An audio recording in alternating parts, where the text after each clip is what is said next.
Our next question comes in as anonymous via live dictation, and they write, someone was inquiring if the United States of America is part of the revived Roman Empire from which the Antichrist might come out of, such that Trump could be the Antichrist. What are your thoughts on this? It's absolutely impossible for Trump to be the Antichrist. That's not to say that he couldn't display the spirit of Antichrist or Antichrist type behavior. He said something very, very stupid a few days ago, and you can see it online, and it just about knocked me out of my seat. And I thought, now, is this guy playing five-dimensional chess, or does he really mean this? But he said, when he's asked about Judea and Samaria, he said, I am not going to allow Israel to annex Judea and Samaria. Oh, I didn't know, President Trump, you were the prime minister of Israel. And by the way, I didn't know that they would be annexing anything because they already own it. You don't annex something that you own. But that's like a scary statement. Why? Because you're messing with God's land. And no president, no prime minister, if they are in a right and sound mind, will want to mess with God's land. In Joel chapter 3, I've just flipped over there, one of the bases for the judgment in the future when Christ comes back, he says, I will gather all the nations and bring them to the valley of Jehoshaphat.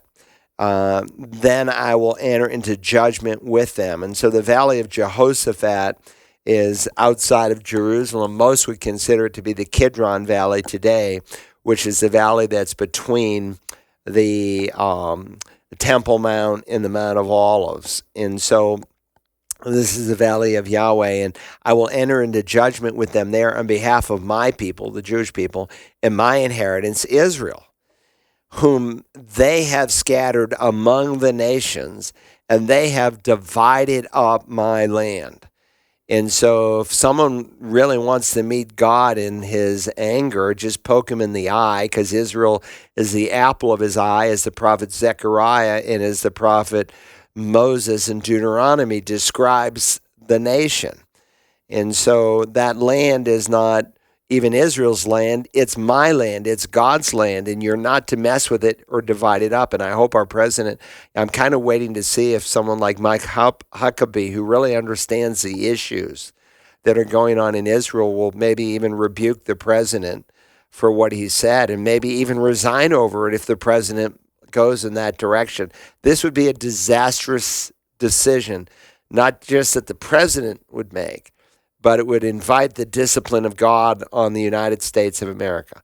But can Trump be the Antichrist? Well, first of all, the Antichrist is not going to be revealed until after the church is raptured. And by the way, I kind of dealt with this a little bit the other day. I do this program once or twice a month with Stand in the Gap Ministries.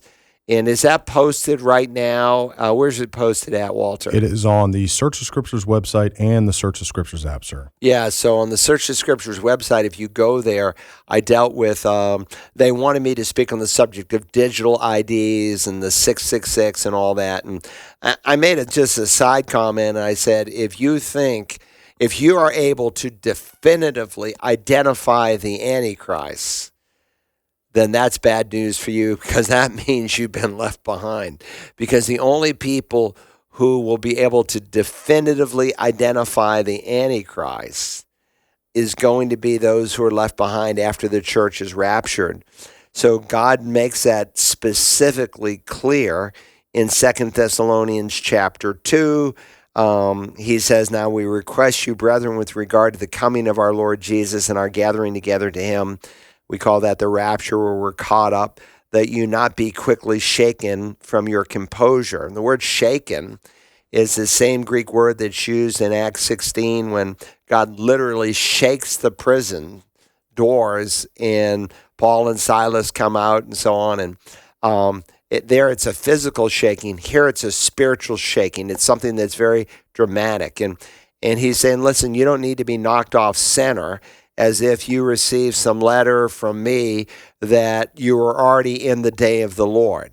The day of the Lord is a descriptive term that starts with the Great Tribulation period. There's a good side and a bad side to it. The bad side starts in the front end.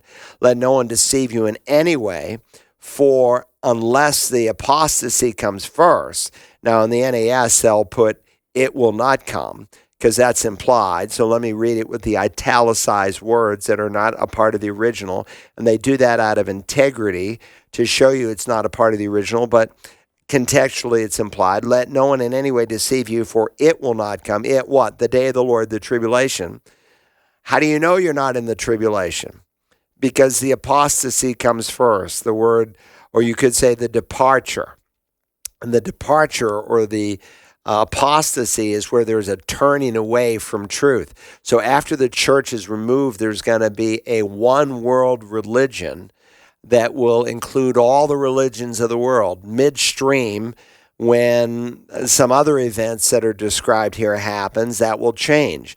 So he says, listen, you didn't miss the rapture, because if you had missed the rapture, you would have witnessed the great departure, the great falling away from the faith. The man of lawlessness is then revealed. So the man of lawlessness, which is one of many terms for the Antichrist, in fact, the most common term is the beast. And then there are two beasts in the Revelation, but he's called the man of lawlessness, the son of perdition. It's a descriptive term for the Antichrist. In fact, the term Antichrist is only found in 1st and 2nd John. But in either case, this is the guy who comes in the place of Christ. And so he won't be revealed until the day of the Lord comes. What else do we know about the Antichrist? And I have entire messages on this as to why it would be impossible for you to even consider that it would be someone like Donald J. Trump. Because number one, he comes from the revived Roman Empire. And that is specifically defined from a coalition of 10 nations. And then there'll be a little horn that will come up amongst the 10. An 11th person, so to speak. And so the Antichrist who comes on the scene is a diminutive kind of person. He's not like, oh, I can tell you who it will be. It's this famous person over here. Actually, he's kind of a Johnny-come-lately, not someone who's super well-known, who suddenly comes on the scene and he's known worldwide. I kind of look at the president of Ukraine, Zelensky, who kind of came on the same terms. 10 years ago, nobody knew his name. Nobody knew his name except maybe some Ukrainians. And then he becomes the president of the Ukraine, and still nobody knows his name until they get into some turmoil with Russia, and in a short time, everybody knows his name.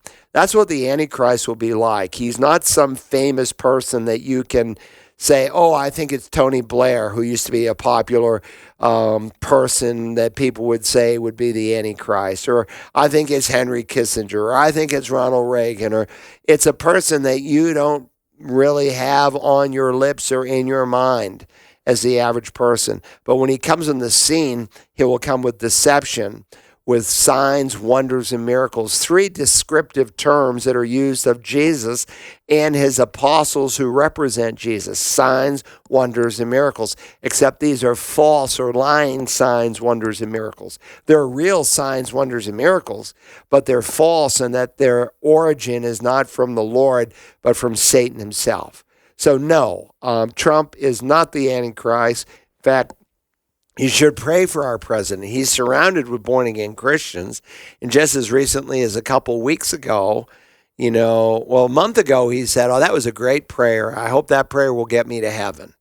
And then a couple weeks ago on Air Force One, he made the statement that he didn't think he was good enough to get into heaven. And, again, you can hear it on YouTube online, and you can Google it and find it. And I'm thinking, man, he's surrounded with all these born-again Christians. I hope someone will witness to him and help him to see that no matter how much he tweaks his life, he will never achieve the righteousness, to go back to a prior call, or the robe of righteousness, the proper wedding garments to enter the kingdom of heaven. He needs to come by grace. And he certainly doesn't need to be messing with the land of Israel.